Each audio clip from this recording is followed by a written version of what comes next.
स्त्री विरोधी कैसे हो सकता है वो व्यक्ति? कबीर देखिए, मैंने पहले भी कहा ऋषभ जी, कबीर साहब किसी का विरोध नहीं कर रहे थे जी और स्त्रियों की जहाँ तक बात आती है, मैं उसे सिरे से खारिज करता हूँ जी कि कबीर साहब ऐसा कुछ कह सकते हैं, क्योंकि कबीर साहब अगर आध्यात्म के उस उच्चतम शिखर पर पहुँचते हैं तो दुल्हन बन जाते हैं।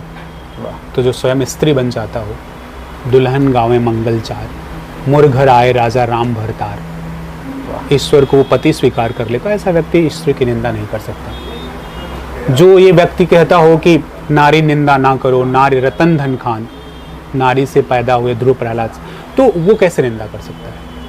तो निश्चित ही वो फेक है। और मैं तो कहता हूं कि जब व्यक्ति जो है अध्यात्म को बहुत गहरे समझता है और अंतर तक उतरता है, तो स्त्री बन जाता है, वो स्त्रीत्व को प्राप्त हो जाता है। तो कबीर साहब, मैं इसको सिरे से नकारता हूँ, ऐसा कोई विरोध कहीं नहीं करते।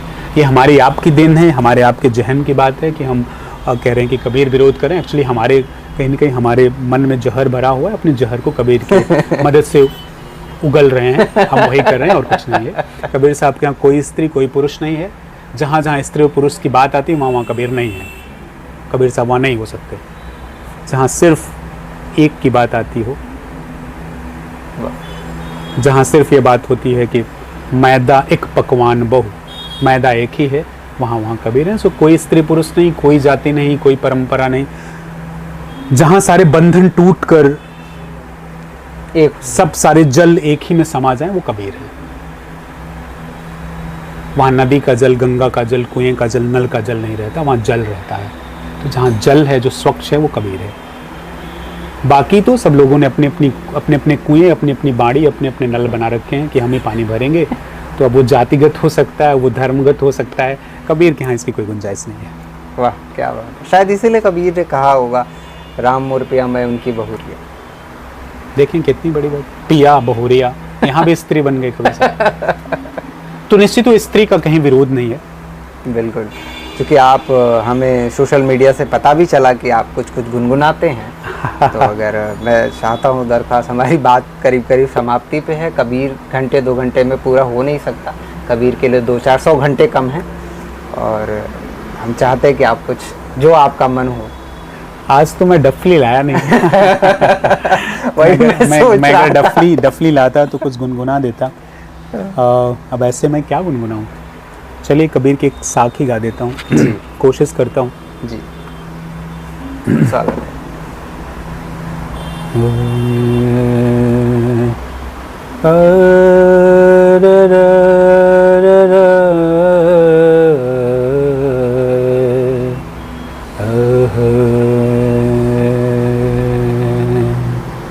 माया मरी न मन मरा,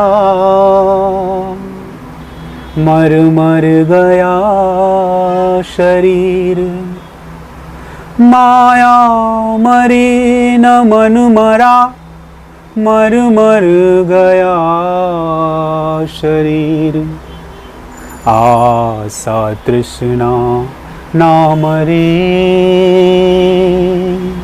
कह गए दास कबीर, कह गए दास कबीर। माया माया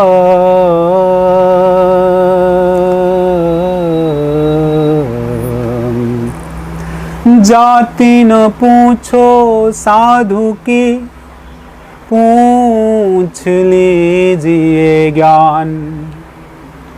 पड़ा रहन दो म्यान को, मोल करो तरवार, मोल करो तरवार। वाह, बहुत सुंदर, बहुत सुंदर, बहुत बहुत बहुत शुक्रिया, बहुत सुंदर। धन्यवाद ऋषभ जी, बहुत अच्छा लगा। आप बहुत अच्छा लगा, आप आए, हमने इतनी बातें की, कबीर कबीर के शब्द कबीर के लहजे में सुना। और जो कबीर के साथ किंवदंतियाँ हैं, जो तमाम तरह के आडंबर जो जुड़े हुए हैं कबीर के साथ, ऐसा कुछ नहीं है। आप उमेश जी से मिलें, कबीर मठ जाएं, इनसे बात करें, आपको पूरा पूरा समझ में आ जाएगा। खालिश कबीर क्या है वो समझ में आ जाएगा। खालिश कबीर किस तरीके से कबीर बात करते हैं, किस तरीके से कबीर आचार विचार उठते बैठते हैं, वो सब कुछ समझ में आ जाएगा। बहुत बहुत शुक्रिया उमेश जी। अच्छा।